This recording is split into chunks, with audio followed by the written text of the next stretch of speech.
Hey there, ready to power up your English vocabulary? I know learning new words can feel like a huge challenge, but we're going to make it super simple. We've got 25 words to get through, so let's jump right in. So, to keep things from getting overwhelming, we've broken these 25 words down into 5 easy-to-handle groups. This way, they'll actually stick in your brain. We'll start with words about connecting and interrupting, then move to communication, feelings, describing things, and we'll finish up with morals and rules. All right, first up, Group 1. This one's all about how things connect, or get in the way, or get all mixed up. You'll notice a bunch of these words start with inter, which is a clue. It usually means between or among. Let's see how that plays out. Okay, our first word is interloper. Picture this. You're at a small, private family dinner, and all of a sudden, some random person you've never seen before walks in and sits down. That person, they're an interloper. They're basically an intruder, someone who's not wanted where they are. Next up, we have interlude. An interlude is just a fancy word for a break or a pause. You know how some really long plays have a short break in the middle so you can stretch your legs? That little break is an interlude. It's that short, peaceful time between two bigger events. Now, for a word that's really easy to picture, intersperse. When you intersperse something, you're basically scattering it around among other things. Think about baking chocolate chip cookies. You don't put all the chocolate chips in one spot, right? You intersperse them throughout the dough. You're mixing them in at different spots. Okay, what's a junction? It's simply a meeting point. The easiest example to think of is a road junction, where two streets cross. But it's not just for roads. A story can have a junction too. It's that critical point, that crossroads, where a character has to make a huge decision. And to wrap up our first group, we have the word intricate. If something is intricate, it's really, really complex and detailed because it has a ton of tiny parts that all fit together. A perfect example is the inside of a fancy watch with all its tiny gears. Or even a spider's web. It's intricate, so detailed and complicated. All right, let's move on to Group 2. This whole section is about communication, all the different ways we talk, share ideas, and try to understand each other. These next two words, jargon and layman, are perfect to learn as a pair. So jargon is that special technical language that experts in a certain field use. Think about doctors or computer programmers. They have their own language, right? Well, who has trouble understanding that jargon? A layman. A layman is just a regular person who isn't an expert on that particular subject. So a layman would find medical jargon totally confusing. Okay, here's a word you probably think you know. Intimate. Now, you know it as an adjective, right? Like, intimate friends means very close friends. But did you know it can also be a verb, an action word?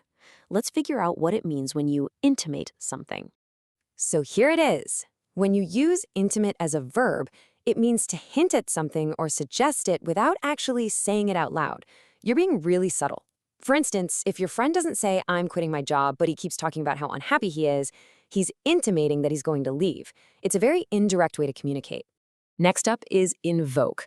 This word basically has two key meanings. First, you can invoke a right or a law. Like in a movie, when someone gets arrested, they might say, "I invoke my right to remain silent."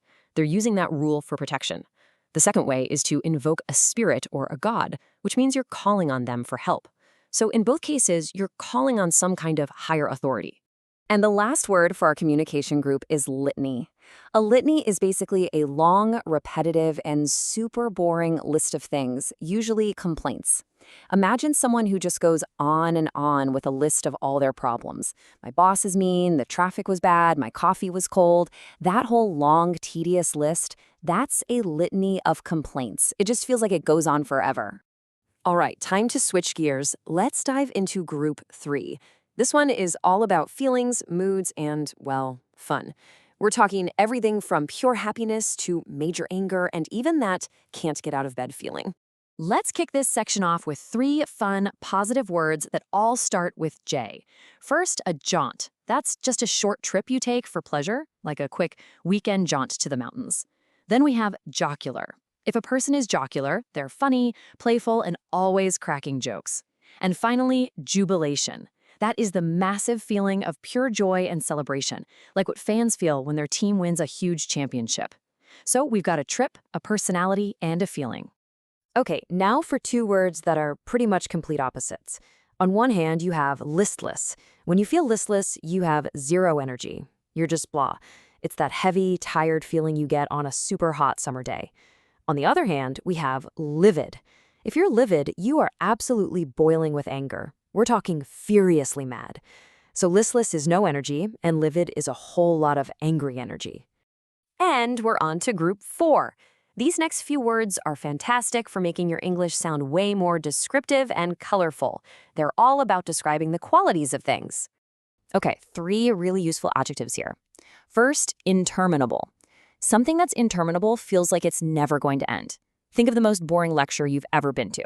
It probably felt interminable. Next, iridescent. This describes that beautiful, shimmering, rainbow-like quality of colors that change depending on the light. So bubbles are iridescent. And last, limpid. Limpid just means perfectly clear. It could be limpid water or a limpid explanation that's super easy to understand. The word lavish is cool because it can be an action or a description. As a verb, to lavish something on someone means to give it to them very generously. You can lavish someone with gifts. But as an adjective, lavish describes something that's super extravagant and expensive, like a lavish wedding. See how that works? You could lavish praise on your host at their lavish party. Here we go again with another 2-for-1 word, intrigue. As a noun, an intrigue is a secret, complicated plot. Spy movies are always full of political intrigue. But as a verb, to intrigue someone means to make them really curious or fascinated. A mysterious old map you find in a book might intrigue you. It makes you want to know more.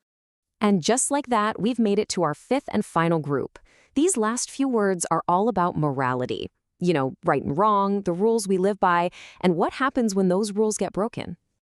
Okay, these 2 words, lascivious and licentious, are a bit similar, so let's get the difference straight. Lascivious is about a feeling or a look. It describes an open and often offensive sexual desire. Licentious, on the other hand, is about behavior. A licentious person is someone who completely ignores society's moral rules. So you could say lascivious is the look and licentious is the lifestyle. Let's look at 2 words about rules that are total opposites. If security at an event is lax, it means it's not strict at all. It's loose and careless. The complete opposite of that is inviolate. If something is inviolate, it's sacred. It must not be broken or dishonored, ever. A solemn promise can be inviolate. And our very last word for today is invidious. An invidious comment or comparison is one that's really unfair and is almost guaranteed to make people angry or resentful. For example, a boss who says, "Why can't you be more like your coworker?" right in front of everyone is making an invidious comparison. It's just designed to create bad feelings. It's just plain unfair.